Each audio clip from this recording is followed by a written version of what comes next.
Friday, everyone. I'm Ann Birchard. I'm an independent Stampin' Up! Demonstrator, and I like to create crafting connections one card at a time. Today's card, I'm going to be using these wonderful masks.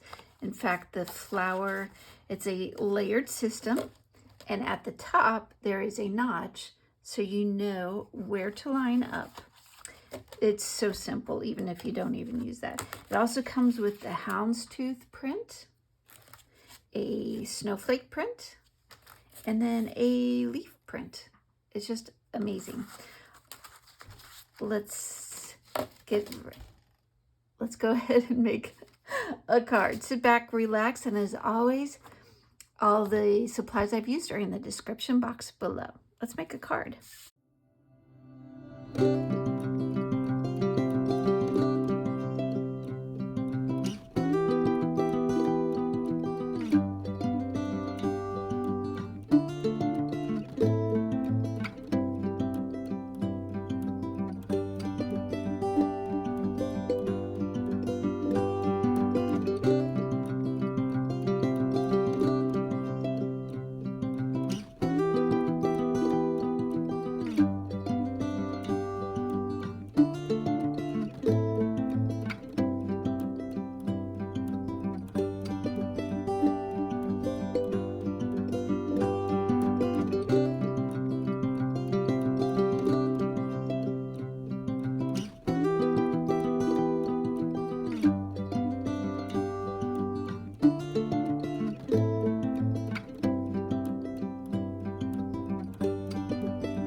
And I'm done.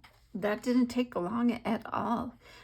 If you set it up correctly, in other words, have everything ready to go, you can move one stencil to the other. If you noticed, I used the copper clay twice. The first time, very light, and then the second time I went in a little bit more heavy-handed, just so I can get the different colors. Well, I hope you liked it. Don't forget to hit like, share, and subscribe, and we'll see you next week. Bye.